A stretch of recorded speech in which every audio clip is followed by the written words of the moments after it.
What's going on, everybody? Welcome to another edition of the Talking to the Doll Benfica Podcast. My name is Alfredo Fumacic. Next to me, Cristiano Oliveira, as always. Cristiano, how you doing, brother? Fantastic, man. What's going on, everybody? How's everyone doing today? Here we are. We're actually live on YouTube. Hope everyone is enjoying or catching this. And if you're not catching this live, definitely catch this on our YouTube channel and rewatch it. There's a little bit of a delay, but you'll figure it out. You'll figure it out. With us tonight, Dave Oliveira, up in the Great White North, flying high that the Raptors are in the NBA Finals. What's going on, Mr. De Oliveira? Nothing much. It's been a while, It feels like so long that we've done a podcast here, but good to be back on and recap this season that just took place here. It's been the normal 7 days, Dave. It feels a lot longer than that. Feels like it's been the regular week off, but nonetheless, we're glad to have you. Very excited for your Toronto Raptors. Now let's go Warriors. Also with us, Hugo Freire, also in New Jersey, but in his house. What's happening, Hugo? What's going on, guys? Thank you so much for having me back. Enjoyed listening to the show the last couple of weeks. Yes, but definitely in the show. You notice? Definitely glad to be back. So anyway, this is the last podcast of the 2018-2019 season. As a result, we're going to be doing a quick recap. We'll also look at some season highs and lows. We'll do our regular awards, and we'll have our own segment that is keep, sell, or loan. So we'll go through the roster, some of the guys that are also on loan, and we'll give our opinion who we should keep, who should sell, who should loan. So let's start with the season, and I'm looking back at the season, and then we're gonna recap the Santa Clara game today. Well, maybe you got a little bit extra time today, but here's the thing that I wanted to. When I look back at the season, I kind of divide the season in five moments, right? So we have the first moment, which is preseason, a lot of anticipation, especially with Benfica coming to. With Benfica coming to North America, and Cristiano had a chance to be up close with the team. So that first start of the season and the Champions League qualification, I think that's probably the first part of the season that we could segment from the rest. What did you think, Cristiano? Cristiano, you actually got a good look at the new signings, Castillo, Ferreira, along with the younger kids, and you traveled with the team here in North America. I did not think that would be such a huge impact for you. It'd be one of the five impactful signs of the season. It was an impact, but that's how I divide the season. I divide the season in those segments. All right. But what? A lot of expectations. Obviously, there was a lot of us that thought that maybe Rui Vitória should have gone. But I think that after missing out on Penta, and then seeing the way the team reinforced themselves, we brought in Gabriel. Mm-hmm. Gabriel was a little bit later. Gabriel was a lot later than that. But he was always in the works. But I think.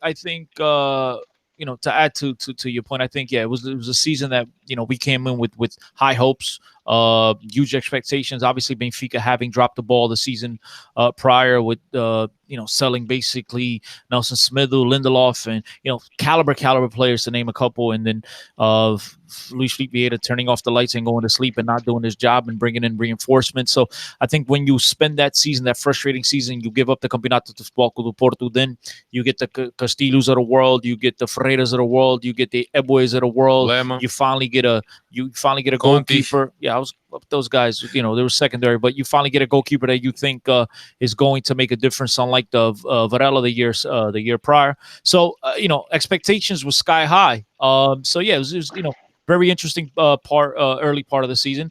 Benfica, does what they normally do. They try to get their players into the best form possible throughout their ICC tournament. Had a couple of good performances and head back to Portugal to start a campaign that we all hoped and wished for the best, which ultimately it did. It did wind up with us winning the 37. But look, every time, any season, even in a season where Benfica doesn't go out and get reinforcements, it's an exciting time for any Benfiquista going into a season because you know it's going to be a season ahead of you with uh with so much to so many exciting moments coming into offer. You was just threw me off. Para tocar aí nos Berlins, pá.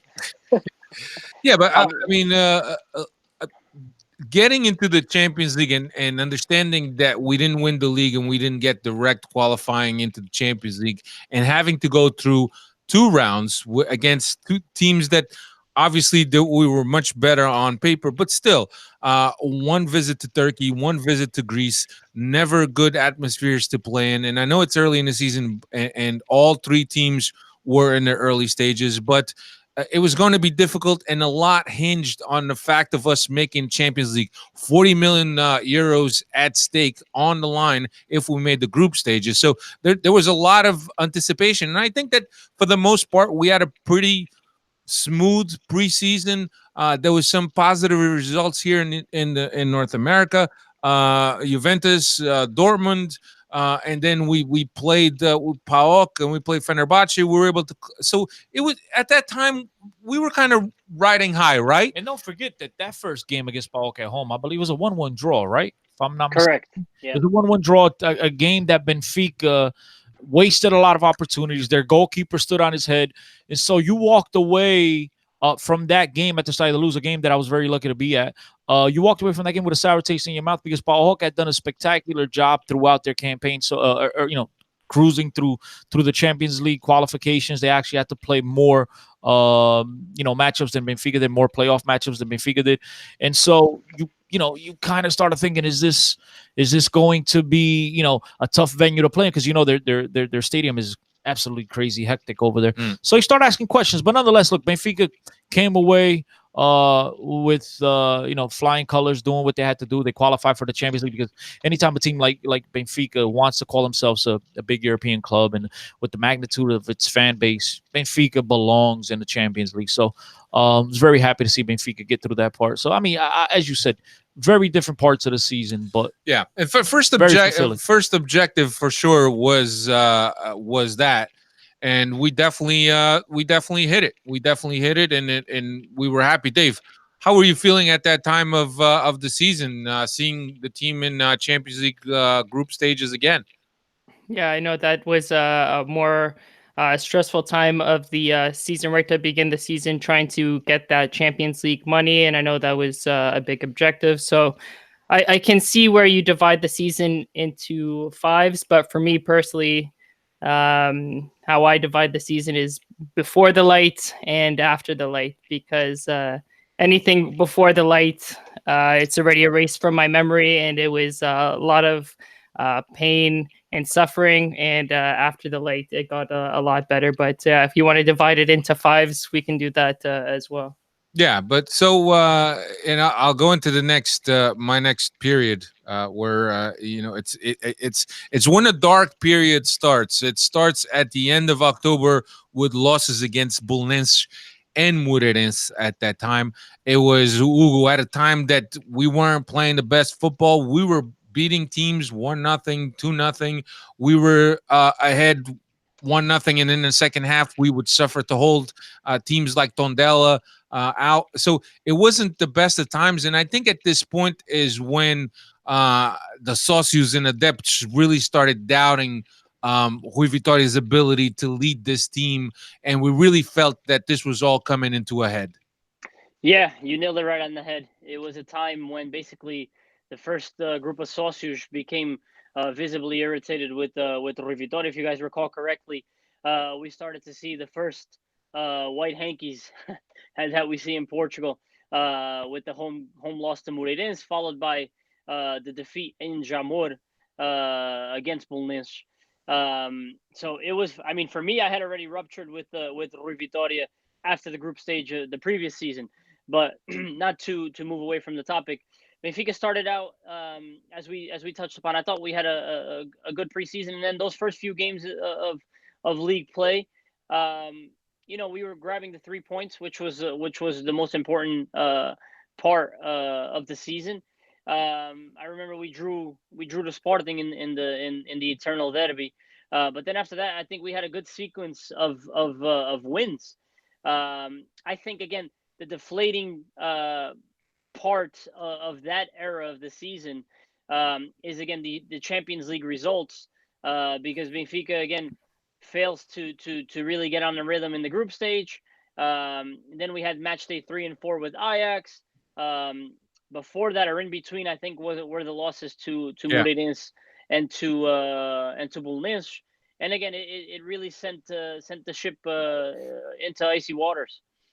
And that's right. That's right before Porto. We beat Porto 1-0 too. Then we follow it up with 3 straight defeats. Yeah, good point, Yeah. Dave. I think we were flying high when we beat Porto at home, thinking, "Hey, we're gonna take off here." And then all of a sudden, we go from beating Porto at home. I remember there was an international break to a loss to Moreirense and then Belenenses. So you're like, "What the heck's going on?"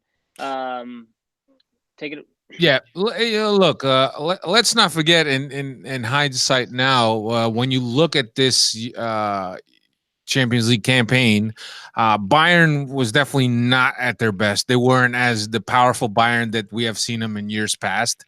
And then Ajax turned out to be the Cinderella story of the Champions League. So the games that we played against Ajax, and I think Ajax's coach has said that the toughest team that they played against It was against actually, Rui Vitória's Benfica, it was right? actually their captain, the Lit. Was it the Lit? the He Lit? said, and I was smirking because Hugo likes to throw that line around as often as he can. That the Lit often says that the toughest competition that they faced throughout the whole Champions League campaign, and that includes games against Juventus, games against Real Yeah. Madrid, that it was those 2 games against Benfica. Look, at the end of the day, that's a small victory to me. It means absolutely nothing. Benfica still did not get out of the Champions League group, which is something that this club needs. It's unacceptable. Absolutely, this club needs to get better at. And now the tough thing is, if obviously, as we know, Porto is going to go into the qualification through the playoffs as Benfica did last season. And if Benfica or Ajax don't make the Champions League group, that's the only way Benfica will be in pot 2. If either one of those clubs makes it to next year's Champions League, and Ajax should, because I believe they won the Dutch But you know what, Chris? No, Sorry. it has to do with Arsenal. If Arsenal wins the Europa League, then Benfica goes to pot 3. No, That's no, what but I it had also has read. to do, but it also has to do with Porto do Porto. If Porto qualifies, Yeah. then Benfica goes to pot 3, Porto goes to pot 2. So that also comes into play. And Ajax, some way, somehow, Ajax is in there. It's both of them. If either one or the other doesn't make it, I don't know what it is, but I know that it's both of them, Porto and Ajax. So Benfica has there's a possibility that they are in pot 3, which then makes things even more difficult heading into next season. So I mean, you talk about 2. I don't want to say disastrous. The year before was absolutely the worst campaign. I for think the Portuguese team. I think pot 3 guys could actually turn out to be a blessing in disguise, because let's face it. I mean, we've been in pot 1 the last 2 out of 3 years, and we've bowed out of the group stage. And then last year, obviously, we fell to pot 2, but we drew Ajax out of pot 3. Again, it's time for Benfica to put their big boy pants on to show how big of a football club they are in Europe. And basically, enough with the excuses, and let's just play football and get out of the groups. Yeah. So being in pot 3 is actually a blessing in disguise. What are you drinking over there, bro? Depending on who's on pot 2. But then that depends. Exactly. That depends. I mean, you could say that for any. I mean, it all depends on the luck of the draw. I mean, don't tell me. Chris, Odds are. considering You go. The odds are. Considering we can't handle the Basels of the world, right? And No. Whoa. This is a new Benfica era. Let's not remember those eras under Rui Bombo Vitória. But boys, those fantasmas are real, though. We actually have a coach that can lead us through the group stages of Champions League, or else I would like to think, from what I've seen. Listen, I'm sure we'll touch on this later on in the show, but there's a huge cloud that says Frankfurt luring over me as well. So I don't know what that means. But yeah, we could talk about that. But look, it's definitely different circumstances. You're gonna have a whole preseason to work. You're probably gonna have surgical buys that are going to fit into what Bruno Lage wants. So we'll see. The next period that I broke the season is the third period, and is the moment where Vitória is supposed to be sacked and everything seems prepared for him to be sacked. We had a whole podcast here where we were already talking like he was sacked. I remember when it was when we had Seixeiro on, and Seixeiro did promise he was going to come back when Benfica won the title, and I couldn't get him for this one. No, but we didn't. No, that was shit. No, Yeah, I yeah. was here. No, I was here. We basically. You weren't here. Yes, I was. No, No. I was. The podcast that we recorded where we thought Rui Vitória was fired. Chris was here. Then he went on a long hiatus, and then And then Seixeiro came along. Yeah, so you're I'm absolutely trying to tell right. Sorry. because I was here. I was part of the whole funeral arrangement thing. You know what I mean? I laid it all out. I had the, it was, we had Chris was hammering for JJ back then. and JJ was coming, and everybody's That's right. Yep. JJ was Já coming. tinhas a Tu posição, e o Jesus. Tu e o Jesus. tinhas a posição, o funeral, o fato para o homem vestir e tudo. Everything. Padre And, e tudo. Pá. and Flores, estava tudo. Até o cavalo, como é que é? Com the a hearse. carroça. Yeah, com a carroça já estava tudo pronto. But, yo, listen, it wasn't to be. And then actually, the next week when he did get fired, I believe we just replayed the podcast. Yeah, we did from the week. replay the Exactly, because podcast. we all gave our thoughts. Yeah, I mean, it was a crazy time. Yeah. But I think that night, Luis Felipe Vieira was in his room and he heard the podcast and he said, and he "Nah, heard the podcast. if I bring in Screw JJ, those guys. if I bring in JJ, this guy Cristiano is gonna be like, patting himself on the back, and he's so like, I can't do this to this guy. So I got to bring Vitória back, and that's exactly what he did. So it took him another week to get another loss against A week. No, it was more. It was like 3 weeks. 5 or 6 weeks. It was a whole month, and in that month he actually had yeah, that's right. He a turned win things around. He turned against things. Braga, which everyone seemed okay. Well, this is headed in the right direction after this vote of confidence by Luis 6-2. Vieira. The 6-2. Right? The 6-2, and then he has a tie at home, away against Aves, and a loss away against Portimonense. And we struggle against a bunch of butchers and Guys construction workers. And the monks. Taça.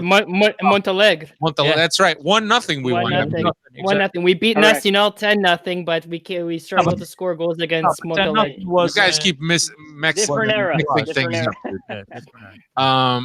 But so that to me was the fourth moment, was that Aves tie and the loss to Portimonense that basically left us 7 points behind, and ultimately would end up costing Rui Vitória his job. Ruben Diaz and Jardel sabotage them. The two own goals by the center defenders. They set him up. Yeah, I think that that's definitely the fourth moment, and then the fifth moment for me is Lage taking over and his impressive domestic record, coupled with good quality football that we saw from this team. I think that it was a breath of fresh air.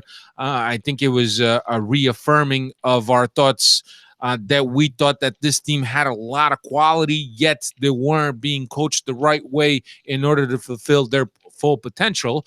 And I think for me, this is what was most depressing and most frustrating, to feel that helplessness of knowing that this team could be doing a lot better and not fulfilling their expectations. And don't forget, he gets appointed interim coach, and he promotes the 4 kids: Ferro, Florentino, Jota, and who else? The other one, Zlobin.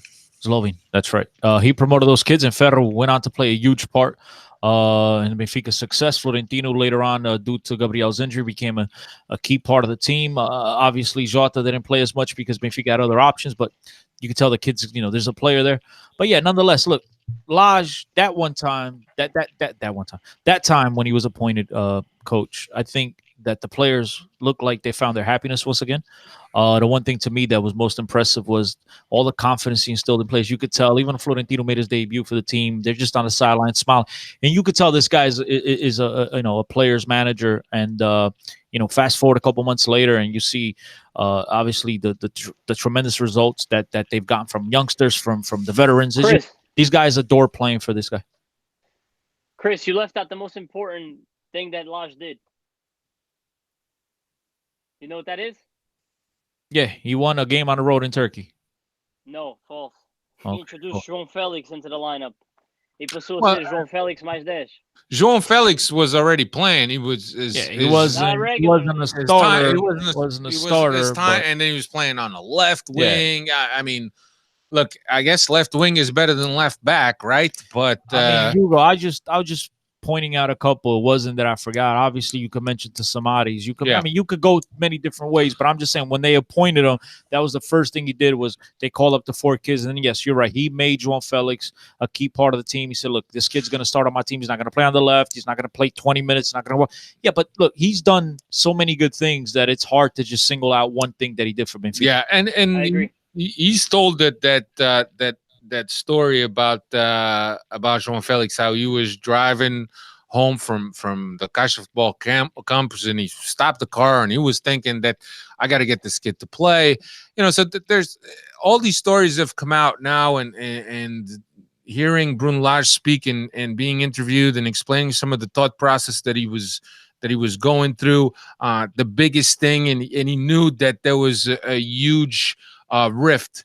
Not rift, but perhaps there was a huge separation between the fans and the team. And I think that the first thing that he said that he was going to try to do, he was going to try to bring the fans back, gain the fans' confidence. And I think that when you start hearing speeches like that and discourses like that, you really feel that this guy knows what he's doing, right? Because obviously he knows that the team is not able to do anything without the fan support. And he knew that in order to do that, the team needed to play better, needed to play more attractive, needed to play more attacking. And I think that's where he started. And oftentimes he left himself exposed at the back because he was so much more attacking. He brought the high press, he brought the counter press, and it really produced results. And it didn't take too long before the fans were again supporting the team. Look, aside from knowing his football very well, this guy is a great communicator. He's a great storyteller. He knows how to transmit confidence to others. He was able to get the fans on his side, because you could tell the fans that kind of turned a little bit on the club. Obviously the negative results were impacting the way people felt about this club. And then the indecisions by the president of should he go, should he not go, and then bringing in JJ. A lot of people disputed that as well, which I'm a firm believer that had a lot to do with that light that night being on in his room.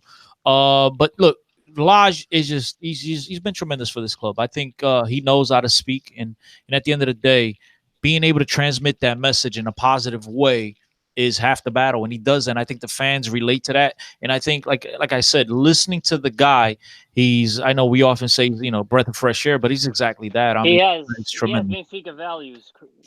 Yeah, let's give the mic to Dave. He hasn't spoken in a little bit. Dave, let's talk about for you. What were some of the highs? What were some of the lows, and perhaps a moment in a season that you remember the most vivid, or something that was perhaps the most impactful for you? Yeah, the most impactful moment for me this season has to be at the 20th minute mark of that game against Rio-Ave, Bruno Lage's first game in charge. We go down 2-0 right away against Rio-Ave. And like we discussed, the fans were already against the team at this point. But you know what? You got to give the fans credit, because they were the ones that actually kept cheering, kept pushing this team on. And it could have been really easy. They just fired their coach, new coach is in there, and they're down 2-0 to Rio-Ave at the Estádio da Luz. But the fans kept chanting and supporting this team at that moment. And I think with that game in particularly, that was the switch of the season, because that's the first game that Lage has João Félix playing as a secondary striker with Seferovic up top. And from there, we really didn't look back. It was just onwards and upwards. So that would be my moment of the season. You want to go into the high, or you want me to go? You go, and then you go. Come back to the high. Yeah, that would be the high, one of my highs and moment of the season. Of course, beating Porto at the Dragão, that's another high moment.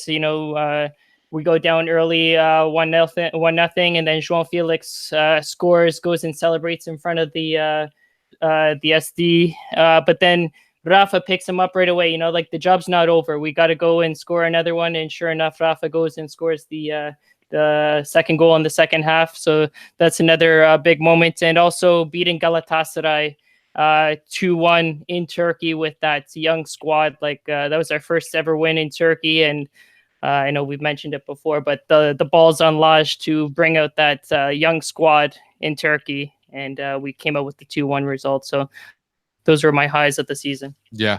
Hugo, moment of the season and your highs. Moment of the season for me, again, being there personally, obviously was a victory in the Dragão.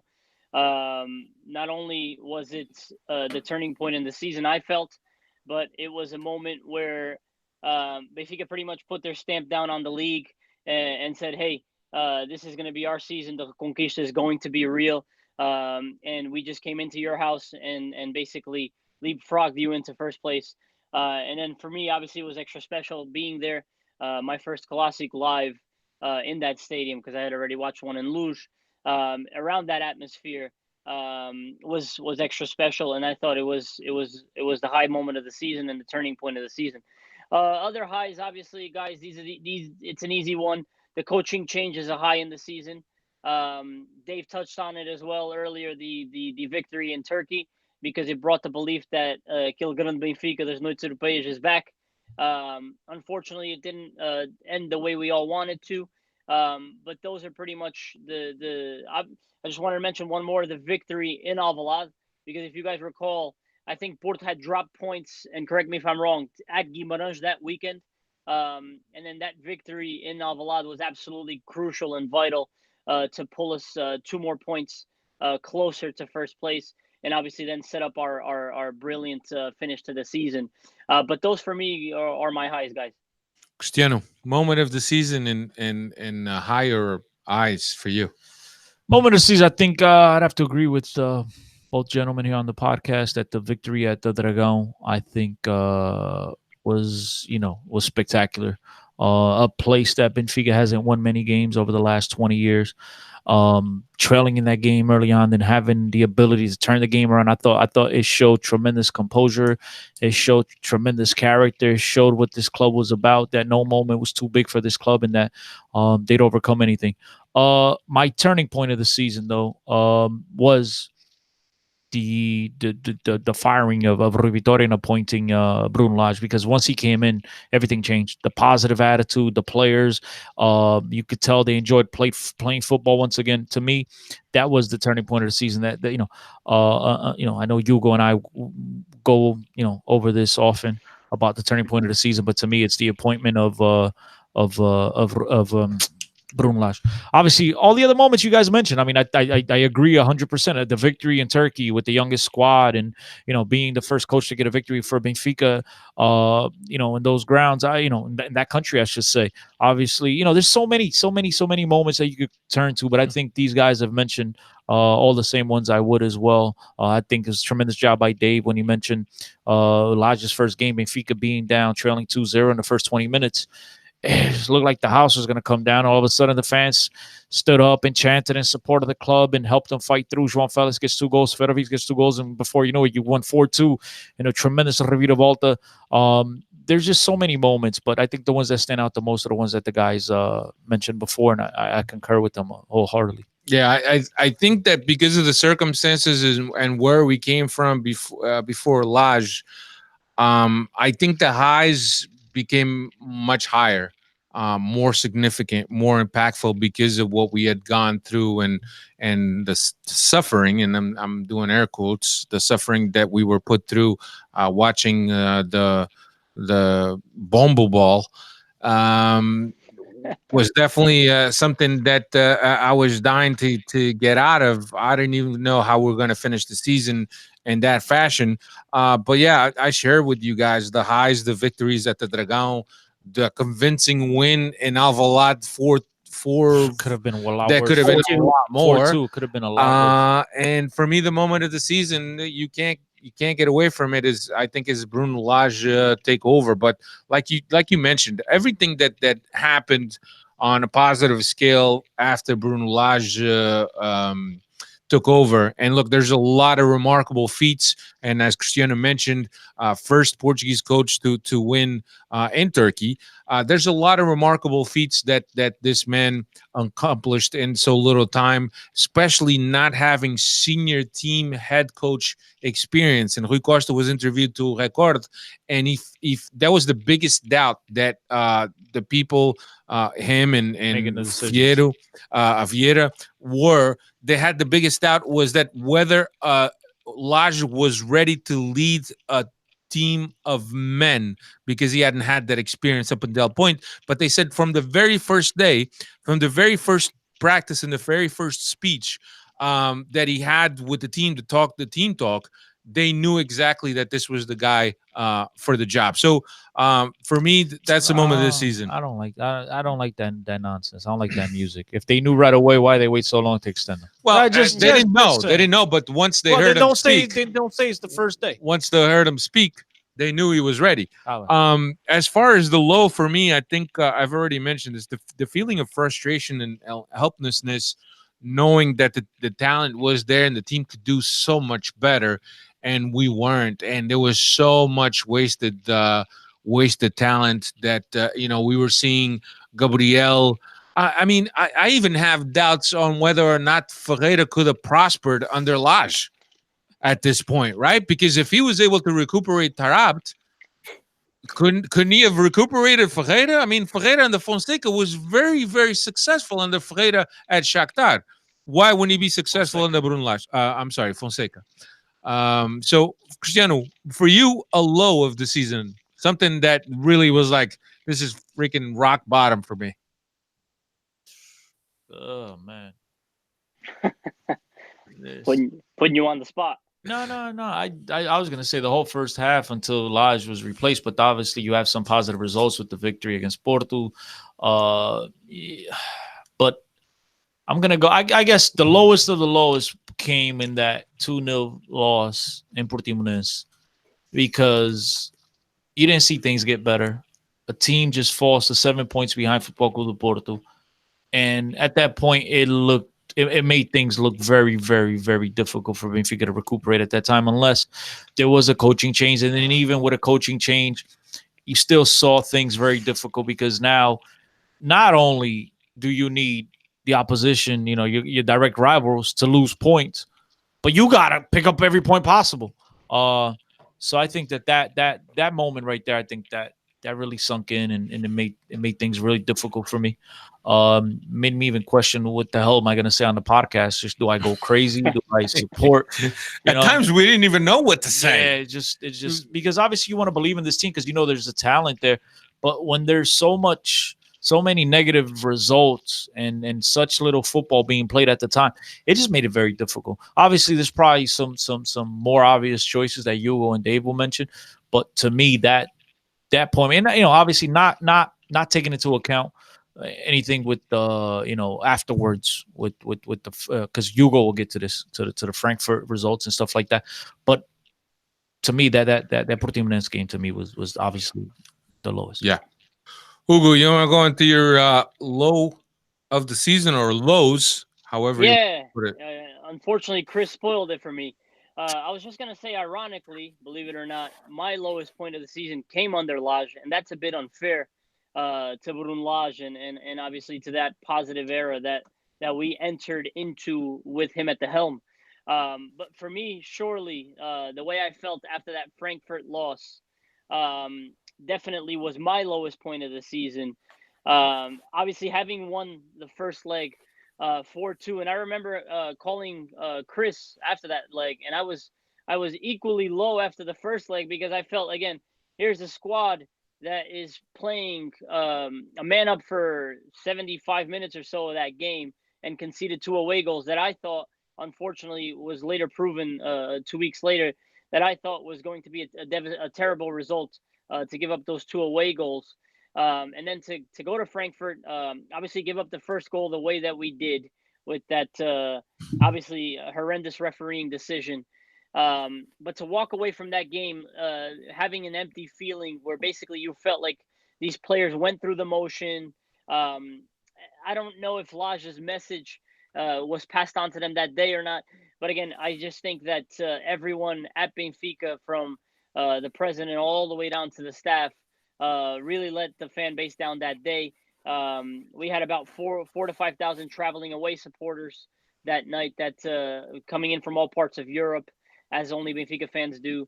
And again, it was just an empty feeling. I could taste that semifinal against Chelsea already, and potentially we could have been playing an Europa League final tomorrow. I would have been in Baku, probably with Chris.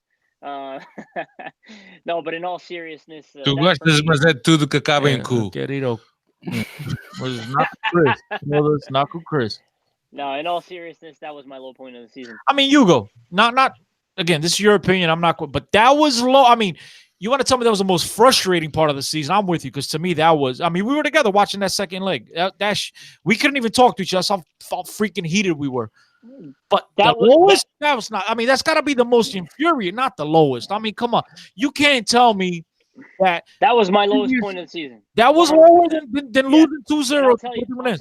I'll tell you why. The way I was brought up, being raised a Benfica fan, my dad, my grandfather, all of my ancestors. Again, everyone always reiterated to me that what made Benfica a giant is European success. And as much as I love to win domestically, the leagues, the cups, I want to see Benfica finally bury that hatchet in Europe. And again, as you and I both know, the best way for us to bury that hatchet, unfortunately, right now, is to win the Europa League. And we had, I feel, a golden opportunity this season to get back into a European final. Coming away again with a 2-goal lead, although conceding 2 away goals, the expectations were there to at least crack the semifinal. And the fact that we went to Frankfurt and lost the way that we did, I wouldn't have a problem if we went there, we played, Frankfurt played, and look, we didn't get the result, so be it. But the way we lost, that's why that to me was the lowest point of the season. I want to see Benfica reconquer that European glory that everyone always talks about. Foda-se, I grew up on those same values, mas foda-se, opa, não me digas. Epa, Não me digas que isso é pior perder 2-0 com o Belenenses. Por amor de Deus. I mean, I'm with you, bro. Epa, that was, but come on, lowest point. Quando perdes 2-0 com o Belenenses, you have 25 other jornadas to rectify those results. And the Frankfurt game, unfortunately... E com o Rui Vitória. Epa, listen, again... I don't know what to tell you, man. That's my lowest point of the season. Whether you agree with it or not. It's not that we disagree. It's just I don't disagree with you, Hugo. I completely understand. Dave, for you, some of the lows or low of the season. Well, we've already touched about Portimonense, but the 3-game skid after we beat Football Club de Porto at home, and we dropped 3 straight there. That's got to be pretty low, just from the high that we were on from beating Porto. And then the 5-1 thrashing that we had against Bayern Munich too, because that's what triggered Rui Vitória supposed to be going out the first time. And we were all here. We recorded the podcast thinking that he's on his way out. But after that 5-1 defeat, and he was still brought back, even that when we go and we get some results against Feyenoord and clubs like that, it was still a very low point part of the season. We were winning, but even the fans were still not with the team, and we were coming out with these 1-0 results against Setúbal and Marítimo, and even 1-0 against Montalegre, like I said. So I think that whole month of December was just a real low part of the season. Yeah. Along with the Portimonense result, and I'm not even trying to be funny here, because now, just like I said, I started thinking and stuff. But the lowest point was obviously when I found out that Rui Vitória was coming back, when the light was on. honestly, that was because look, and Rui Vitória is a nice guy, and we sit here, and I mean, if for those of you that have listened to the podcast for years now, you know that Steve and I went in on him in his first year. It kind of took a little convincing to get Alfredo on board with us because Alfredo, he's a lot nicer guy than I am for sure. I don't know about Steve, but Steve's nicer than I am as well. But when it comes to football, Steve likes to, not likes, but he finds the flaws right away because he has such a keen eye. And if you listen to the podcast for years now, you know that we've always liked him as a person. He's we've said we've used the line many times that he's the type of guy I hope my daughter brings home to meet us. But football wise, the guy left a lot to be desired. And again, this is not a knock on him. It's not a knock on his personality. But soccer wise, Benfica was not playing to the level that we demand as Benfiquistas. And it seemed like everyone at the club was just passive. It was like, we lost 5-0 to Basilea. Oh, it's okay. Because the Champions League. And it just seemed like for a while there, the last year and a half with the Rui Vitória, seemed like, that Benfiquistas had become complacent.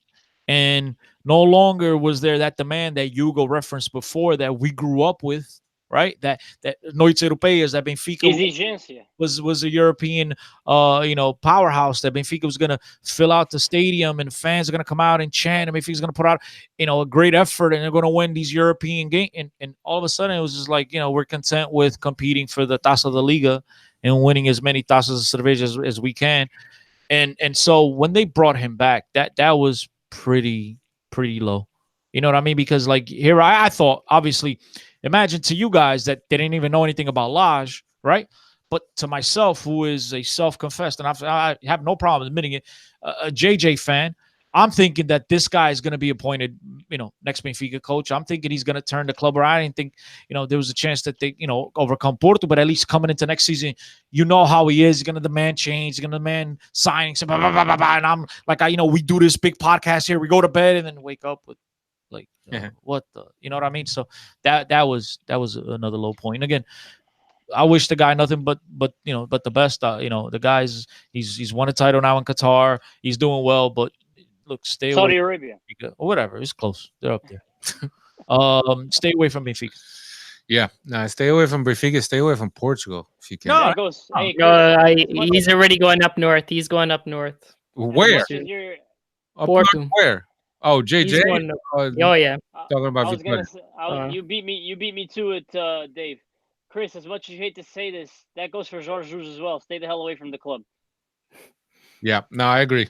You guys should all kiss the floor, the ground he walks in, bro. Let's. The guy brought for a club that hadn't done shit in 20 years. But fala com isso. It's part of being a big club. Let's get into our next segment, which are our season-ending awards. And I'll give a little bit of background on what these are and who these are for, or what kind of player these are for. So we have best defensive player, best offensive player. We have most improved, revelation, MVP, and disappointment. And new this year, we have the Monku Award. And I think that's pretty self-explanatory. And we're probably all going to agree with who gets this Monku Award. But just consider as the what do you call it in Italy? The bidon? I call it the Chicken Fingers Award. Why you gotta hate on chicken fingers like that? Why the Chicken Fingers Our good Award? friend Mike Corbett, always referenced to me the Chicken Finger, and he gave me that title a while back. So anytime I gave any type of award, it would be named the Chicken Finger Award. So it's not sponsored by KFC or Popeyes, even though if you're listening, you're more than welcome to send us a check and we'll reference you guys at every opportunity we can. But I will also be giving out my Chicken Finger Award for Player of the Season. Okay. So that's not the bidon. That's not the Monku? No. That's not the Monku Award? The Monku. So you got a special award just that you're awarding. That's it. I'm making the rules up today, and I'm just not. Where's the trophy? What is the criteria for the Chicken Finger Award? Who I thought was the best player, who deserves. Okay. Best player of the season. I didn't know what you the call criteria was. MVP. I give it Chicken Finger Award. Okay, good. Cool, right, so I guess Ugo, you want to go first? Best defensive player for you. That one's easy. Fer. Okay. Fer to me. You want to elaborate? Sure. No. I remember actually being at Chris's house watching that derby for the Taça Portugal, right, Chris? Where Ferro was introduced by Bruno Lage. And he talked I the whole think time. I He think never watched the game. Talked the whole Jardel time. Jardel came off hurt, and from that moment on, il pegou destaca, as we say. I mean, the kid was absolutely lights out, and to me, he was Benfica's Defender of the Year. And I mean, quite honestly, he got snubbed of a national team presence right now for that Final Four in the Nations League. I believe he's been that good. And again, I credit him with being right up there with as one of the MVPs of the season for sure. Okay, Dave, best defensive for you? I don't disagree what he just said about Ferro, but only because he came in January, he wasn't here the first half. I have to give it to Ruben Dias. For every good play that Ferro did, Ruben was just as good. I know he had a couple of hiccups there, like between February and March, but he was here from the beginning, so I got to give it to him just based on more time played. Yeah, Ruben Dias, 4 goals, and he was actually the player that played the most minutes for Benfica, the number one most used player. For me, the defensive player of the year is Grimaldo, and perhaps I'm looking at Grimaldo and not much for his defensive abilities, which I was going to say, he's more of a liability defensively. which is, he's not the worst, but I mean, when you looking at a left back that has had the impact that he's had, 7 goals, was also the third most used player in this squad, and understanding the previous 2 seasons, the injury issues that he's had, and to be able to have a season where he was very consistent as far as staying healthy, and then having 7 goals and I don't know how many assists. I know it's odd to be picking a player and pointing out his offensive abilities and giving him the best defensive player award, but still, a fullback these days could play both sides of the line. Cristiano, for you, best defensive player. I agree with everything you guys all said. I think Francisco, what's his name? Francisco Ferro. No, it's not Ferro. Francisco Ferreira. Francisco Ferreira Meu primo. has a very. Por isso que o gajo não tem pé esquerdo todo torto. No, Francisco Ferreira, also known as Ferro, has a very, very bright future. I think the kid shocked myself, shocked a lot of people. We knew I'd never imagined in a million years that he had the feet that he has. Very composed. The guy does everything well, and I think the future is very bright. Grimaldo, again, I have a hard time awarding someone the Defensive Player of the Year award when he's not very good defensively. So to me, the award goes to Ruben Dias. The guy was the braço ferro back there. He played every single minute of the campeonato. Or did he? Did he play every single minute? Or did he miss? No, he was suspended. He was suspended. He missed. Yeah, exactly. He missed the game due to suspension, but he played a lot. The guy was there week in, week out.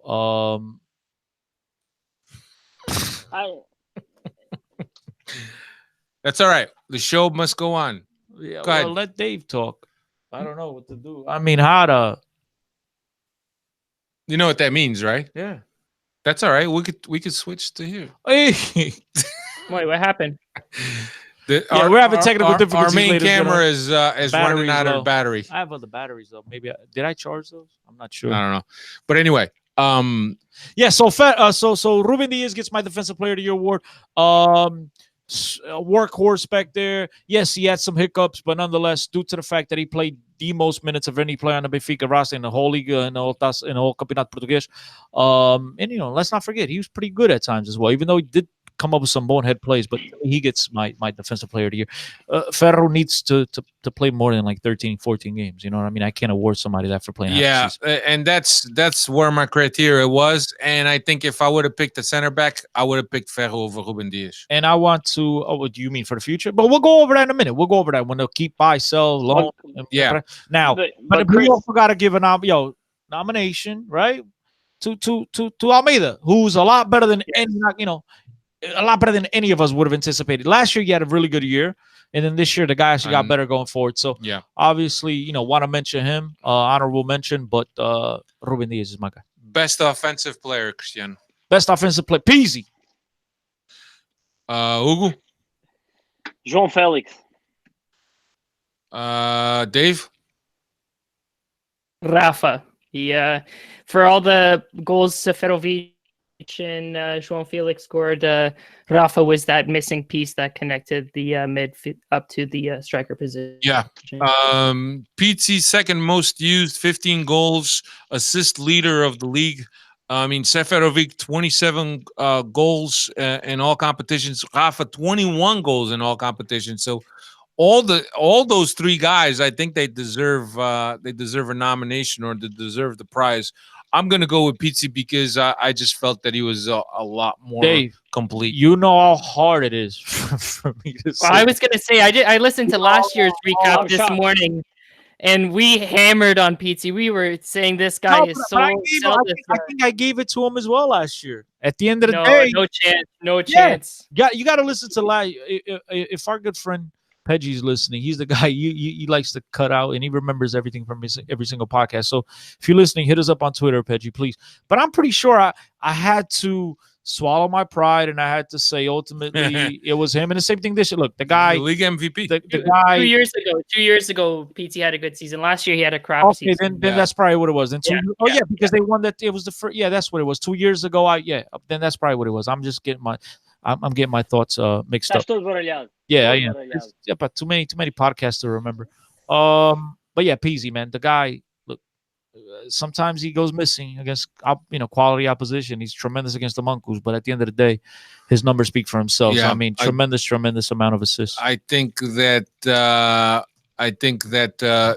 Brunelage also brought out the best pizza. As you guys see, we had to change cameras. Thank God we had another camera set up, but we're gonna try to fix that other one. But for me, yeah, I think that Pizzi was spectacular, and I think that Brunelage really brought the best of him.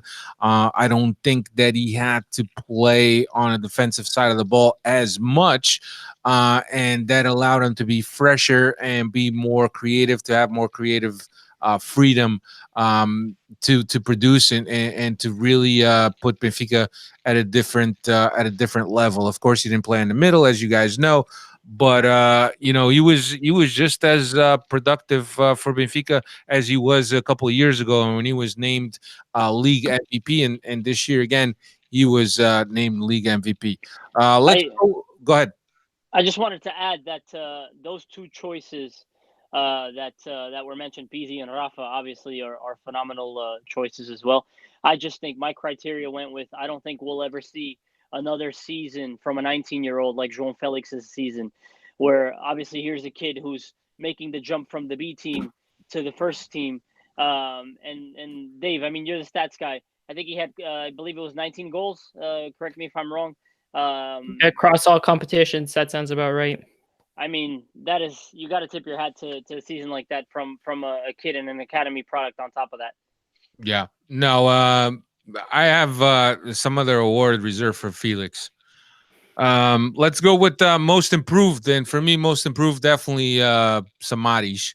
And I don't think there's many of you that probably will dispute that unless you have something else. But for me, most improved player of the season, and obviously knowing where he came from, where he has been the past 2.5 years, is definitely something when you look at, and you got to consider that. I mean, for me, is definitely most improved. Dave, most improved for you? Seferovic. This guy was nowhere to be seen this past summer. I don't disagree with your Samaris pick there. He was on my list for sure, but Seferovic got no run during the summer preseason, and he actually played more than Samaris. Samaris was only brought into the roster once Laj came in. Seferovic was already starting to perform and score, even with Rui Vitoria as the manager. So I got to give it to my Swiss boy, Seferovic. Ugu. Yeah, Dave stole my choice, but to be different, I'm going to say Rafa. And the reason I'm going to say Rafa is because, as you guys know, the last 2 or 3 years, we had never seen Rafa's full potential.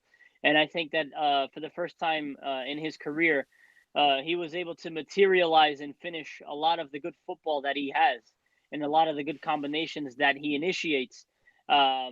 I mean, the guy is one of the fastest players. He's definitely the fastest player in Portugal. He's got to be one of the fastest players in Europe. And now to finally put the ball in the back of the net the way he's doing, hopefully it continues for him because obviously Benfica will benefit from it down the road again. So I think to me, Rafa was the most improved player this season. Yeah, no, understanding where Rafa came from, really, and what he had gone through, or how he showed himself in the past few years, and seeing what he was this season. And I mean, Cristiano had every right to mention that at one point Rafa was Benfica's most dangerous player, and I don't know if that's how he feels. Cristiano, who do you think, for you, who was the most improved player of the season? I heard Sferovic, right? Somebody says Sferovic. Seferovic and Rafa. And I Rafa. said Samaris. I think they're all great candidates, but to me, it comes down to Sferovic. I think, look, not just the Pichichi of the league, top scorer. The guy was on his way out, and to be able to fight and have the right attitude and the right mindset to fight through the acquisitions of Ferreira and Castillo, and then still not getting a single minute in the preseason and having the right attitude to fight through that and fight for your place, and then getting on the field and keeping a positive attitude and being able to get on the back of the net and score goals and make such an impact for this club. I think for that, he gets my most improved because, I mean, the guy, this is the best season in the history of his life. That's pretty impressive. That's pretty impressive. So he gets my vote for most improved. Ugu, revelation player. Revelation player. I'd have to say Seferovic. I mean, I don't want to sound like a broken record. I think Chris and Dave pretty much said it all about him. Yeah, I mean, the guy rose from the darkest of days to be one of the heroes of the season. So I'd give him the revelation of the season. Dave? I have João Felix here as my number one revelation, but I think he already came into this team with that hype for those who watched him on the Benfica B, but he lived up to his hype once the calendar turned and Bruno Lage came and took over this squad. So I have João Felix as my revelation, but honorable mention to Ferro as well on that one. Yeah, for me, the revelation player is Ferro, just because of the how he burst onto the scene, how he was basically unexpected. He came in the game that he came in, which was already mentioned here against Sporting, was able not to miss a beat. And understanding the competition that he was against. He was against Jardel. Conte had been there, but Conte hadn't really shown himself right. Diaz had staked the place in the starting 11. And he's a kid that comes in and he doesn't look nervous. He doesn't look to feel the weight of the shirt. And he just stepped in and he played. And for me, at one point, and for a good part of the season, while he was playing and partner up with Ruben Dias, for me, he was much better than Ruben Dias because he was smoother on the way he went into tackles. His passing game, especially long-range passing game, was very, very good. He was able to pick out passes into the breaking sectors. And for me, he was the revelation player. Next, and look, there was so many players that I try to find a place for Gabriel, because I think he deserves a place on the influence that he had on this team, despite having his season cut short because of that knee injury, and also for not playing as much under Vitória. So I definitely have a honorable mention for him. My revelation, since Alfredo doesn't care. Oh, revelation. Oh, it's João Felix. João Felix, because even though he came in with a lot of hype, he was a lot better than advertised. I don't think anyone expected the kid to put up the numbers he did and play with the intensity, and he looked like a seasoned veteran out there for such a youngster. Obviously, honorable mention Ferro. Honorable mention another guy that was a revelation. I know he started off the season a lot better than he ended it, but Jetson. To me, revelations a lot of the times, I like to keep it to youngsters, guys that we know nothing about, that come from the B team. To me, that's who I often tend to to give the revelation award to. Chris, that's Oliveira. We have like the same picks here. I guess we only need one Oliveira to That's speak it. for the Now, I can go podcast. back to taking care of the camera and the batteries. You'll carry it for me. You keeping count, Dave? You guys have had the same choices. All right, let's go. Everything but PT. Let's go with disappointment of the season. Who is your disappointment of the season, Cristiano? Disappointment of the season. Well, I could go so many different ways here. Feja not having a good season was a disappointment. Servi, not good. Toto Savio always injured, not good. But I think the disappointment of the season, based on all the hype and everything that he came into the season with, was Ferreira. Bingo. And even though he was there for what, 6 months, not even, whatever, from August to what is it, 8th? So 4 months. No, 5. So Yeah. 5 months. He was a disappointment. I think, in my estimation, in my mind, he was a bigger disappointment than Castillo, because I expected a lot more from Ferreira than I did from Castillo. So, but again, I mentioned all the other guys as well. But Jonas not being healthy, but it's disappointed just that you weren't able to see such a great player out there healthy, but different type of disappointment. But Servi, Salvi, all those guys should absolutely get an honorable mention. But my vote goes to Ferreira. Yeah, I think that Ferreira was definitely the guy that I was looking forward to the most, and seeing how he would partner up with Jonas. I wasn't too excited about Carrillo because of some things that people Castillo. had. Carrillo was in Iraq. Yeah, because Or- Iraq. Saudi Arabia, bro. They're neighbors, bro. He's in Sorry. Qatar. There's a lot of saying. Castillo, especially because No wonder you like Jorge so much. yeah, even when he had been in Europe already, I think previously, I thought that the first year for a South American is always difficult, but I thought that his physical game would eventually benefit him against Castillo. But as it turned, I had more. I had more confidence. We had this conversation off air a lot. Look, I'll go back to when you started to tonight's pod, when you mentioned that I had the privilege and the honor of traveling with Benfica and I got to see the practices up close and personal when the door was closed. And when I saw Castillo, what I seen the guy do in practices, I mean, it was absolutely hysterical. It gave me zero confidence that he would he'd be anything special. So my expectations of his were never as high as yours. Yeah. Hugo, disappointment of the season? As much as I want to give different answers, I think this one's unanimous. He's going to say Eintracht game. Ferreira is definitely my disappointment of the season. Honorable mention, obviously, to Castillo. Let's face it, those two came in as the big acquisitions that we had in the transfer window. We were all souped, hyped, whatever you want to say it. Here comes one of the best players in the Liga MX, and then here comes Ukraine's leading goal scorer for a number of years. Coached by Paulo Fonseca. Paulo Fonseca gives entrevistas to Record, to Jogo, raving about the guy. So all of the hype, obviously, Ferreira to me was definitely the unanimous choice on this one. Dave, you agree with that? Yeah, Chris already made the Oliveira pick for Ferreira, so I got to agree with him on that one. But I'll go. I'll also mention Zivkovic.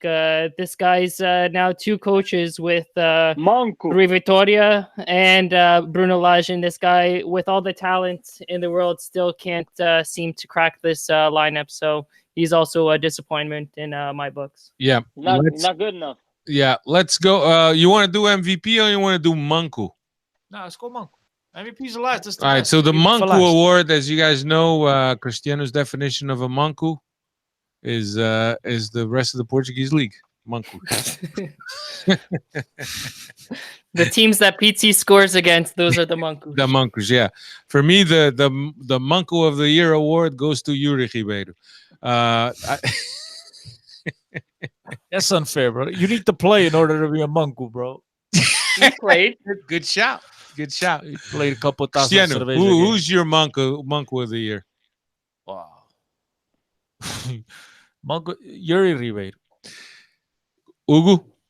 Yuri Ribeiro, unanimously. I'd say honorable mention. Honorable mention, Yuri Ribeiro.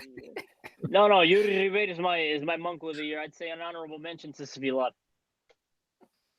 Yeah, I can see that. Dave. It's got to be Yuri. He was terrible this year. Even when called upon, I he tried to was still for a bad. second. I was trying to spare him. I was trying to think for a second, but it was hard. I was like, nah, I got it. Yeah. I mean, it was pretty bad. Yeah. I mean, No, just leave it. It was bad. I remember also Cristiano had a funny line about Yuri Ribeiro, that Yuri Ribeiro would be a perfect guy to be playing in the Solteiros against Casados game. And even that, I don't think anybody would have the courage to put him in a game like that. I mean, He was that bad. He was not good this year. And the crazy thing is that I've been harping on him for a couple of years now, and a lot of people on Twitter, this guy's he's the real deal at Rio Ave. Oh my god! Like, come on, dude. I mean, you harp on a lot of monks. I do. Krominovic, I do. Zivkovic. Hugo Those are also Ferreira. two honorable mentions. I do. Va. Last award of the night, MVP, also known as the Cristiano Chicken Fingers Award. Cristiano, since you want to give yours first, since you're named this award so aptly. My MVP, You're your Chicken Fingers Award recipient. my chicken fingers, 2018-2019 winner season, whatever campeonato, chicken finger award. I'm gonna go with my boy João Felix. That's who I'd award that award to. Hugo, João Felix as well. Dave. My chicken galinga fingers award goes to Rafa this season.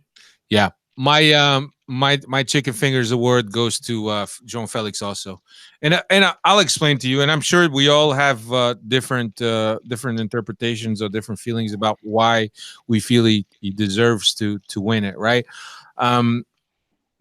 There's no question that there's a unique and natural talent to João Felix. I think that if you've been watching football long enough, you're able to detect that by the way the kid touches the ball, by the way he just plays around. But to me, I think that the way João Felix plays football is a reflection on how Benfica started playing, because it's that just uninhibited way of playing football like you're playing on the street, the fast combinations, the jogo bonito, and I think that really embodies the style of João Felix. I mean, he could be hard when he has to. He went against Pep, as we know, but he also it's contraído, that's contraído style, the way he plays, happy. The moment doesn't get to him, and I think that's what's impressive about the kid. He keeps things simple, doesn't try to do too much. And I give him the award because when he started getting all the hype, he kind of just kept playing his game. He never really faltered off, and the expectations on a youngster like him, and you start comparing him, and not comparing, but you start mentioning him alongside the names like Cristiano Ronaldo. And when Ronaldo was your age, you didn't score that many goals, and all of a sudden the hype train starts taking off, and he was always able to keep his feet on the ground, and he never let the moment get too big. And I think that's the reason why I give it to him. Obviously, Pizzi, honorable mention. Pizzi had a hell of a season. Rafa, tremendous. I say it to this day. Rafa, unless Benfica goes out and makes some magical signings this offseason, Rafa is Benfica's most dangerous player because, as I often relate to and I go back to, and I know it's not repetitive, guys, but it's the truth has got to be said, which is you can't teach speed. No. You can't, and he has that. And so every time he touches the ball, I think the opposition's on their heels. You know what I mean? So he makes things very, very interesting. He makes things easier for his teammates as well. So there's a couple of guys that you could obviously mention as well, but Felix, because his age, I think that's to me what really puts him over the top of his age, and he was able to deal with so much. Right. Hugo wanted to. No, I was just gonna say, if I might add as well, Chris. Obviously, his killer instinct in front of goal. Here's a kid who's calm, cool, and collected. As you touched on a few seconds ago, the moment doesn't get to him, and there was no bigger moment than that game in Ladrón Stadium, a club that cut him at the age of 14, and then that spectacular They didn't cut slide. him, Hugo. They didn't cut him. That spectacular slide right into Super Dragões to stare them eye to eye. I mean, that was an absolute brilliant moment. Yeah. Let's turn our attention now to Cristiano. You got a trophy you could show for the Chicken Fingers Award? I don't want to show it because then I think a lot of people will be clamoring for it. I don't want it to wind up on eBay and stuff like that. So I'm gonna keep it away from. Keep it mysterious. Yeah, I'm gonna keep it mysterious. Yeah. I don't want people to look at. Yeah, I'm sure you have a chance to hand Yeah, it it's gonna directly be, to high João value. Felix this summer. When I see him this summer, I'll hand it to him. Right. So now it's time for our last segment of the podcast, and I know that we've been going quite a little bit long, but as you can imagine, lots to discuss here, lots to talk about, and since it's our last one, figure we'll make it a long one so it holds you over.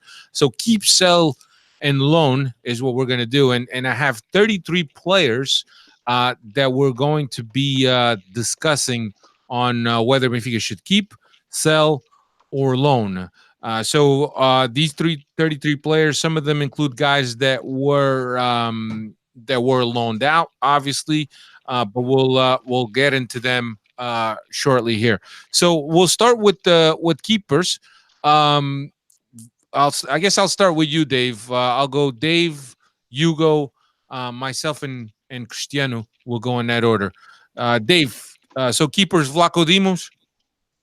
I'd keep him. I don't think he's done enough to have one of the big sharks in Europe come around and buy him. He was a massive upgrade on Varela from last season, but I still want more from Vlaco Dimos, so I'll keep him. Hugo. I'd keep Vlaco Dimos as well. Yeah, I'm a keeper for Vlaco Dimos also. Cristiano, Vlaco Dimos. Keep.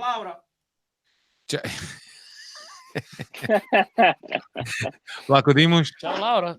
Yeah, you'd get rid of Vlaco Dimos? Bye. Yep. Okay. Next one, Dave Zlobin. I guess keep or have him as a backup or send him back to the B team, but I guess keep him as a backup. Hugo. Loan. I think young players need to play.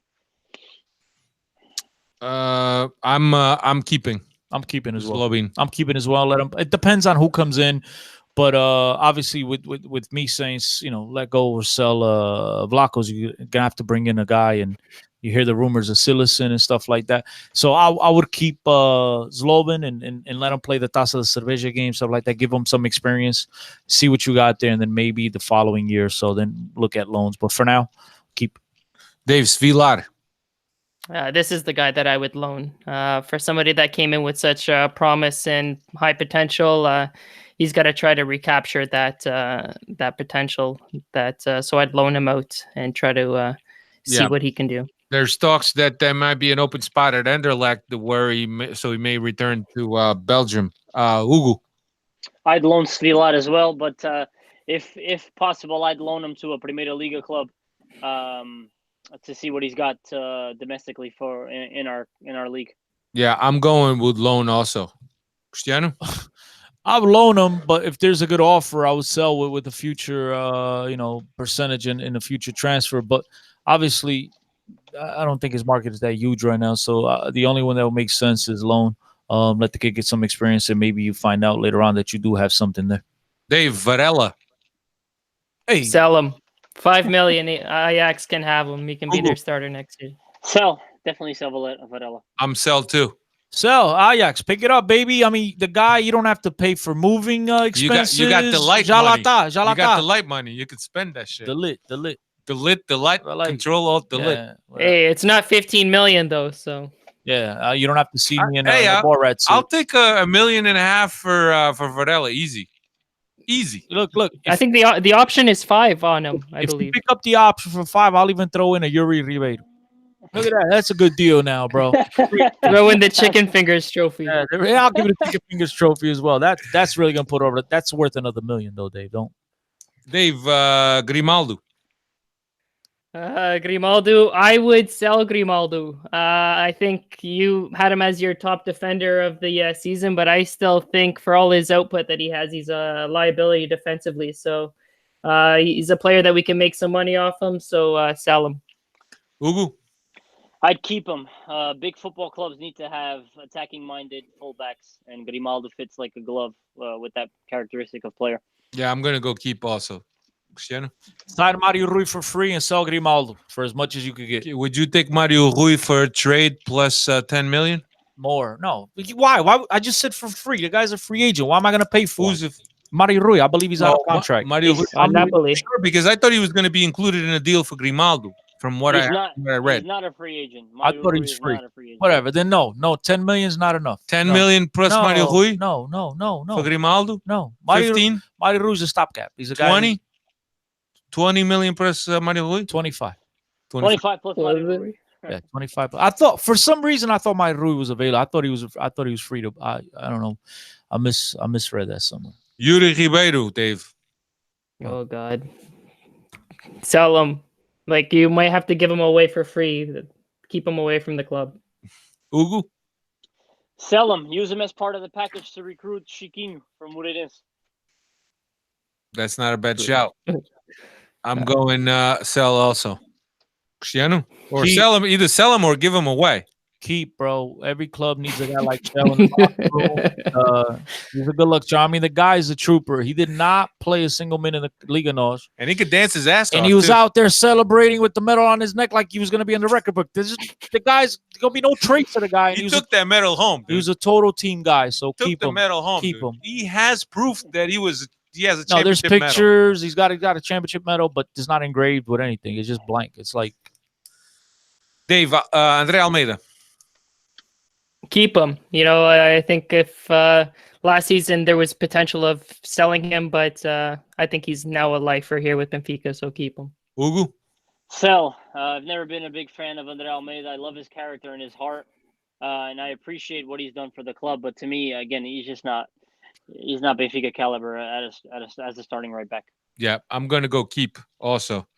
Cristiano? Keep and think about it. He's about to extend his contract. I have no problem with Almeida who's on the team, especially when you need to bring an upgrade, a guy that can start and make him the backup left back, the backup right back. Just make him a polyvalent that could come in and give guys a breather. So I have no problem with keeping him. Wolves are being linked with him. Yeah, he's gonna. Yeah, Wolves is linked to anybody named Portuguese. Yeah, true. It's a good point. Dave Eboué, Tyrone Eboué. Bring him in for the training camp, see how he's recovering after his injury. So bring him in for training camp and see what he can do. Ugu. Yeah, we owe the guy a clean slate. I don't think anyone knows what he's capable of, so definitely keep him. I'm gonna go keeper too because at this point we really don't know what the guy could do. Yeah, keep. Next one, Corsia. Dave, return to center. Return. Isn't he gone though? Wasn't it a 1 year deal? So he's gone. Yeah. Return. Send him out and take that number 7 off his back. Okay. Definitely return. Corsia. Give it back to somebody. Send him back. Not to somebody. Jota. Center backs. Dave Conti. I'd keep. He's still young enough, and he showed some promise when he was called upon. So I'd keep him. Ugu. I'd keep him because again, you need to have valuable alternatives, and I think Conte could be that. I'm gonna go keep also. Cristiano.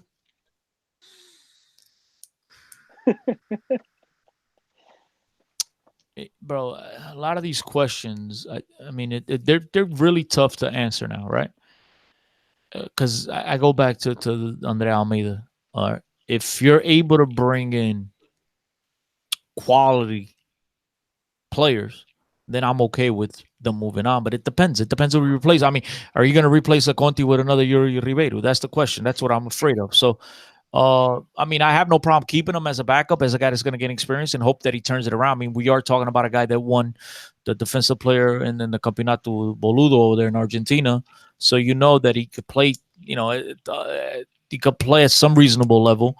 Unfortunately for him, when he did get his minutes in Porto, he got a red card, then he gets injured, and and then Ferro gets promoted. So it just seemed like it was never his time. But there's still something there. I'm okay with keeping him, but obviously a lot of it has to do with who you bring in or you don't. Cristiano, here's a trivia question for you. Do you know that Benfica was the second team with the most red cards for the season? No, I know Porto committed the most fouls in the Campeonato Português. Did not get a single red. Porto won the sportsmanship, whatever. Yeah. Did they wear fair play? Yeah, Yeah. fair play. There it is. Holy shit. They had the most fouls they had in to win Portugal. something. They had the most exactly. They had the most fouls in Portugal, but they had 0 red cards. Dave Dias, Ruben Dias. This is tough emotionally for me, but I would sell him. I think Ferro can take his position. So if we sell Ruben Dias to make enough money where we can keep João Felix, I will sell Ruben Dias. I'm with you on that angle. Hugo. I'd keep him, guys. We need to keep our best players if we're gonna make a run in Europe. Not to mention a guy that is establishing himself as somewhat of an early leader in the locker room. I'd keep also. Cristiano. I'd sell 60 million plus. Dave Jardel. Keep him at this point. We're not going to sell him, and he's got that veteran experience in the locker room. Hugo. Keep. Jardel carries that mística. The torch was passed down from Luizão. Definitely keep him. Yeah, I'm going keep also with him. Ferro and I keep missing you. Jardel, keep. If there's ever been a time that I hope the Benfica player wasn't listening to the podcast, this is now. I look. I think it's time for him to go. Love him for everything he's done to the club. Obviously, a lot of nerves at the beginning, and he gradually got better, and now he's a tremendous Benfiquista, one of the nicest guys I ever met. But it's time for Benfica to bring in some, a younger center back that is ready to play right now. Pair him alongside Ferro. And then you have Conte as a backup, and then maybe bring in another experienced guy, a little bit younger than Jardel. But only if you do that, I would get rid of Jardel. If not, I'll bring him back. David Luiz is a free agent. He already signed dude. an extension. Oh, he did? Oh, wow. Signed extension. So much for his Benfiquism. Dave Ferro. Keep him. Just because I said if we're going to sell Ruben Dias, he's more than capable to replace him there. So he can pair up with Jardel. Hugo. Keep. He's our best player back there. He's the one player that we cannot afford to lose. Cristiano. Keep. Yeah, I'm going keep. Can't get rid also. of everybody, man. I mean, Last season, it was get rid of everybody. This year, we're keeping more players. Let's go with Dave Lemma. He's on a 1-year deal to Peñarol. Do we leave him out there and sell him? What? Don't even bother bringing the plane back to Portugal. Keep him there. Yeah, I'll go sell also if we have an option. Hugo. Sell. I've never seen a central mais duro de rins in my life. Cristiano. To be honest. based on what we saw from him, I'd sell. But look, let's be fair. I mean, you guys are very unfair, to be brutally honest with all you. You guys give some players a clean slate. Maybe on their lodge. How do we know this guy? Maybe on the lodge, no dava. Fact is, we never seen him really play. I mean, Chris, you're faster than him. I am pretty That's fast. not saying Hugo. much. I'm pretty That fast. says it all right there. Look, all I know is that he might be serviceable. He might be a good backer. We don't know. Fact is, we don't know. There's a lot of players no deram nada under Bom Vitória. And maybe he would have played, but we don't know. But based on what we know, based on what we've seen, yes. So let him go. But maybe it's unfair. I mean, maybe these guys on the lodge get a clean slate. And look, man, my boy Tarap got a clean slate. So, Dave, how do you feel about Kalaisa? Well, yeah. Where's he even right now? He's Is he still in the B team? Yeah. Well, he's got that experience with Bruno Lage, so maybe they bring him in for the training camp and see how he pairs up. But I guess give him the summer time to see what he does. Yeah, you get a guy like that. Look, you promote 5 center backs. You promote that guy from the B team. You sell Ruben. You let go of Jardel. Go buy the kid at Chaves. I don't know his name. The center back, Kayla. I don't know his name. Whatever the hell. He's pretty good. He's a good center back. Get him and Kaika. I don't know his name. I made that name up, bro. I don't know his name. Is that Pedro? No. Kalaika for me, loan. Same reason as I mentioned, loan for Slovin. Players like this, young players need to play. And again, I think the Primera Liga stage would do them wonders. So any team out there in the Primera Liga that these guys can go out on loan to, I'd loan Kalaika. Yeah, but Hugo, so if you were here in this seat right now, a year ago, you would have been saying Lone Ferro, and then you seen him get promoted, and he play well. We don't know. Different circumstances, Chris. Exactly. Different If circumstances. I think if you promote a Kaleka and you do keep Ruben Diaz, let's say, and then you got Kaleka backing up and getting the minutes when a Ferro and a Ruben Diaz are out.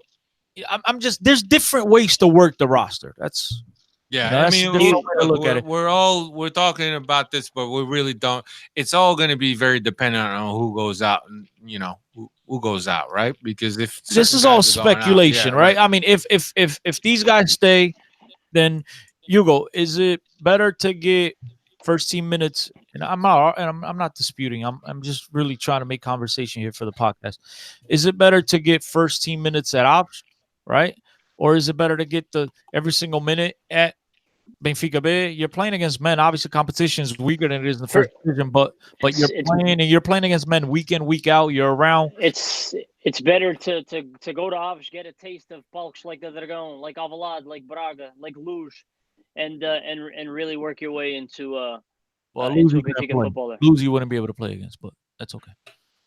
All right, let's go a little quicker. We just got done with the defense. Midfielders, Fesa, Dave. Salam, thank you for the memories, but he's already lost his spot, and try to make some money while we can. Ugu. Sell, ditto on what Dave said. I'm going to sell also, Cristiano. Should have sold him last year once he snapped his consecutive title streak. Like, you're no good no more. But look, thank you for everything you've done, but fact of the matter is that he doesn't really fit into this Bruno Lage system, and due to the fact that he's a liability health-wise, like you nunca sabes cuando roda vai reventar. You gotta let him go. Get what you can. It's true. It's true. Yeah, Dave Krovinovic. I would loan him just to try to get back his form pre ACL surgery. That's tough, man. That's tough. That for me, it's tough. I'm going with a loan also. I'd sell. Chris knows this. I've never been a fan of Krovinovic. I'm probably a minority in the Benfica world. I just think he doesn't. A player that plays with that intensity isn't a big team caliber player. He's more suited out of Rio Ave or Guimarães. That's just my opinion. I'd sell him. Chris, loan. Let's see if there's still a player in there. Yeah. I mean, he was playing well before the injury, so unless obviously an offer comes in that blows you out of the water, which I don't think is going to come in. So loan him out and see what you got there. Yeah, I'm going to mention Samaris, but I think we're probably going to be all on the same page. Just say keep, Dave. Keep. Cristiano. What you just said? I'm going to mention we're on the same page, and he goes too fast. I just want to make sure. I just want to make sure. Dave Florentino. Keep. He's a young stud in the center of our midfielder, so keep him. Keep. I'm going keep also. Sell. That's Maluco, okay. Sell. Hugo, you were part of a conversation we had earlier today. Dumbest thing I ever heard on the podcast. That's fine. I mean, it all depends, right? If we have to sell Florentino and Ferro to keep João Felix, I'm in. Ferro, Ruben Diaz. Ferro. Sell them our best guys besides Felix. Now listen, if you have to sell Florentino and Ferro to keep João Felix for 1 or 2 years, look, let me get it. I'll sign it now. That's different, Alfred. He said that without you even mentioning. Yeah, exactly. I'm saying that's ludicrous. But why are you saying sell? I'm saying sell. Explain. Look, and he's young, and he still has a chance to grow into his maturity. He has a chance to get better. But look, I think the guy defensively is a monster. I think he's very good positionally. The guy deals with the big moment. You could tell there was never a moment that was too big for him. He's great defensively, but I just have not seen enough with him going forward. The guy doesn't really offer you much of a pass. That's fine. Everything you stop with Stop with that's not his role, Chris. That's great. Win the ball and distribute. You That's it. still have to be able to place a pass. It's the reason why Feja won't play on this under this system under Lodge is because he can't pick anyone out, and it's the same problem that I have with Florentino. If I'm Benfica, I try to get as much as I could get for this kid. He's a fantastic youngster. He's got a bright future ahead of him, but unless he develops that part of his game, he's never going to be nothing besides a really good defensive midfielder in the Portuguese league. Dave, Alpha Semedo. I would bring him back. I was impressed with what I saw from Alpha this season when he did play, even with Rui Vitoria. So I'd like to see what he does with Bruno Lage. So I'd bring him back. Sell him. Hugo. Sell, not good enough. Not Dave, Benfica caliber. I'm sorry, Chris. Bring him back, give him an opportunity. I think you got the same player in the Florentino with the ability to make things happen going forward. I'd absolutely have a look. Worst technique, bro. Look, Come on, I dude. would have a look at, bro. Why you? Ming and Nos is Why a argue? bit Did of- I argue with anybody? Did I argue with any of you shit picks? He's saying that he's Oh, better yeah. than Florentino. I didn't say he's going technique forward. wise. Yeah, Cam. Who mentioned technique? You mentioned technique. I said Go to going camera forward. 2. Camera 2. Camera 2. Even the camera shut off on the guy. The camera got scared. The camera said, "Fuck this, I'm out." Sorry about the language. Anyway, Gabriel, I think we all agree it's a keeper. Keep. Pizzi. Keep. Cristiano, how do you feel about Pizzi, Cristiano? You could say it. How do you feel about Pizzi, Cristiano? 30 million for him. Peace. Cristiano says if you could get 30 million for him, peace. He's gonna do the salute. Ay, capitão. Hasta luego. Bragantino. Yeah. Cristiano, I guess Tarapt. Tarapt does have a contract to Keep, 2020. baby. Make him captain. Give him a lifetime contract. I'm very encouraged by what I saw at Tarapt in this last stretch of the season. Tarap next year, if That's a lot João of ifs. Felix does leave and Tarap playing as a second striker, he's going to give a lot of Não people tem a lot of velocidade, smiles. caralho. Tá, lá estás tu. Epá, mas vocês falam, eu que dou, fico caladinho, respeituoso. Alguém que pode ralhar e estar aqui a debater coisas, sou eu. Mas eu respeito vocês e vocês a mim. Epá, a minha opinião. Hugo. I'd keep.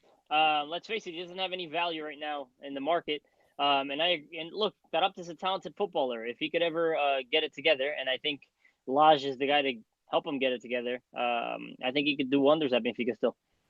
Dave.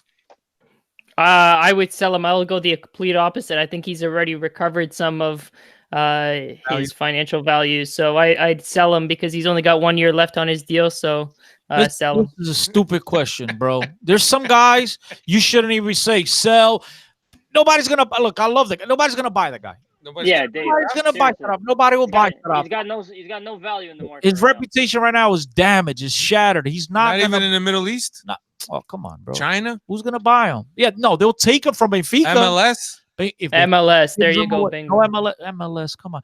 If Benfica says, "Look, we'll rescind our contract with him," and he goes and signs with you, and even now, I still think Benfica wouldn't do that today. As a matter of fact, but you go back a couple months ago, absolutely. Buying, nobody's gonna pay. Man. How you gonna? It's damaged goods, man. Let's be honest.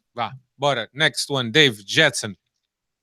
Keep him. Hopefully he recovers his preseason and start of the season form. Hugo. Keep. I thought the first third of the season he was our best player. I'm going to go keep also Cristiano. Yeah. No, actually, I'm going to change mine. I'm going to say loan. He's listening. He's listening. No, it's not the listening. I'm just trying to decide if I should go in on you guys or not. That's basically the hesitation. You're going to have a camera. You're going to have a battery to change soon, so you might as okay. well go you in. You guys keep again, bro. Son of a bro. Look. You want to keep all these guys, but at the end of the day, it's going to be very hard to keep everyone happy. Now, I want Jetson at Benfica. I personally like Jetson a lot, but if there's a move that could make the club money, because it's just going to be, you're going to have a glut of players that play the same position. It's going to be hard to get everybody in the field at the same time. And guys are just going to be unhappy because they're not getting minutes. So for that fact alone, if an interesting offer comes in that makes sense for him in the club, I would be willing to listen. Dave Jonas. So I hope he retires personally. Just go out on top. The send off that he had, I hope he retires. Ugu. This one pains me. Chris knows how I feel about Jonas. He's one of the top 3 footballers that I've ever seen at Benfica during my lifespan. But I do think it's time for him to call it a quits and retire. Yeah, I think that if he could retire with his head up, I think that he's going to have a lot of thinking to do this offseason. And I think he may very well retire. I think, and the club should do good by him and keep him around. Maybe he could be Luizão's partner in crime, whatever. Cristiano, how do you feel about Jonas? If he thinks he can get back in shape, bring him back. If not, have a nice career somewhere else. For the memories, you'll be the best player I've seen at my club under my life in my lifetime. You guys hear that? Yeah. It'll be like 3 years in a row. First, it was Julio Cesar that retired midway through the season, and then Luizão retired midway through this past season. So maybe he retires midway through next season. Seferovic, Dave. I want to keep him, but it all comes down to money. If somebody comes with a big offer, I'd listen to it. Ugu. I'd sell him while his stock is high. I never thought much of Seferovic, and it's not one positive season. Again, to be fair to the guy, that's going to change my thought process on that. I'm going to go keep. Cristiano? 25, 30 mil. Peace. Dave, Salvio. Another guy that I'd listen to offers. He just recently re-signed, but 4 more years, bro. Yeah, if somebody comes with a big offer, sell him. Big offer. All right, Ugu. That's a tough one as well. One of my favorite Benfica footballers the last 5 or 6 years. Gave the club a lot. Unfortunately, obviously, his couple of knee injuries has slowed him down. So I think as well for the right offer, I don't think it's going to be a lot. I'd probably be willing to part ways with him. I'll sell him for 10 million. Let's go. That's what I had. Nobody's gonna give you 10 million for him though. So 5 million plus a bag of balls. Forget about what I would do. He's coming back. He'll be back next year. Yeah, Cristiano. No, I just told you. Yeah, what you would do? I just said he's coming back. Forget about what I would do. He's coming back. He's coming back. He could easily rebound. So that's a good shout, Chris. Yeah, Dave, Rafa. Keep. Ugu. Keep for me also. Keep. Franco Servi. Dave. Sell. Last season was already his peak. Ugu. Yeah, sell. I think we've seen the best of Servi. I'm going to go sell also. Package him and Yuri. That's, Two lefties for the price of one. That's harsh. Remember when Benfica used to buy players in pairs? Like when we bought Rodriguez and Maxi Pereira together. Cebolla and Maxi Pereira. And we bought a couple other kids, Uruguayan kids that never really got to play. Uribe Zareta. Yeah. I'm ready to do Zach Thor. No, I'll let Servi go also. Dave Zivkovic. I would sell.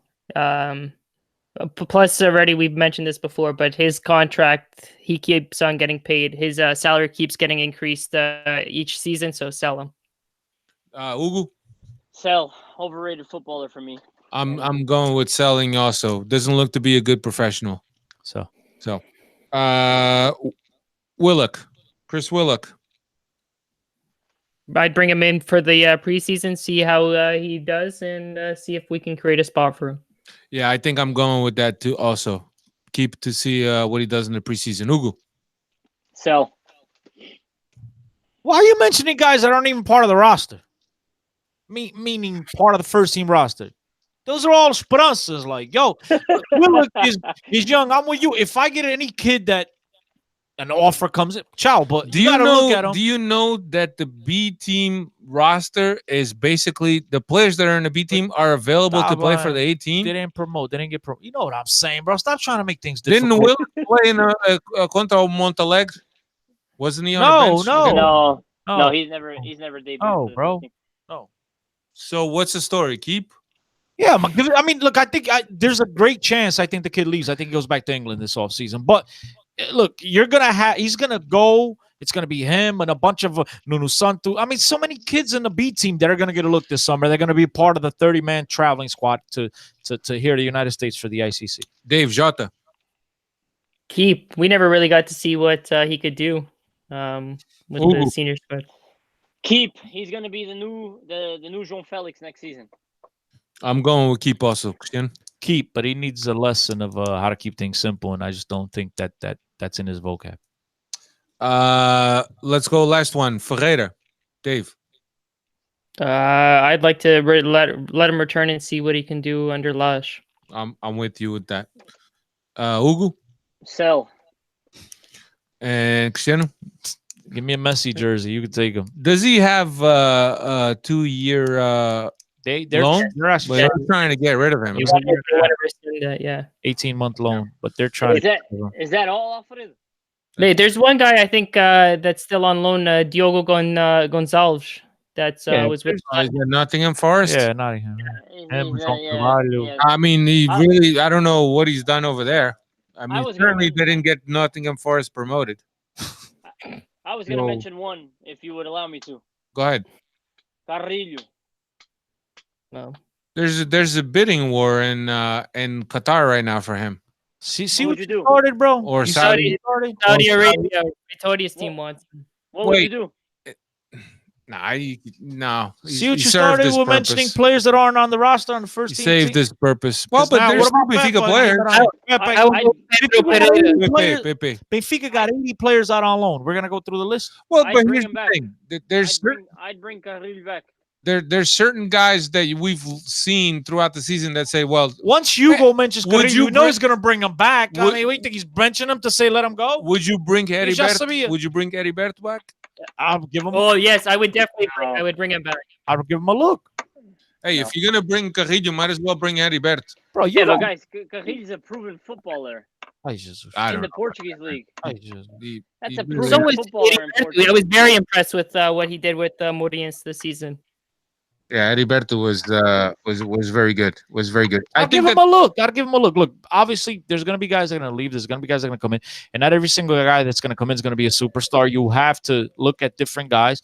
Look, they showed potential, hence why Benfica signed him at the youth level. And I think there's something there with Heriberto now. Is he Benfica caliber or not? We'd have to see him play. With this team.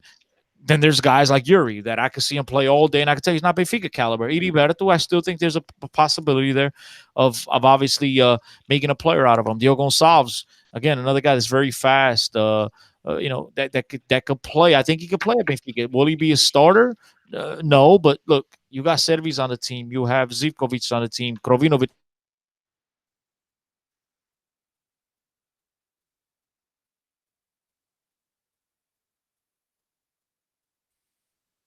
Bring in, man. Dave, you there? It really depends.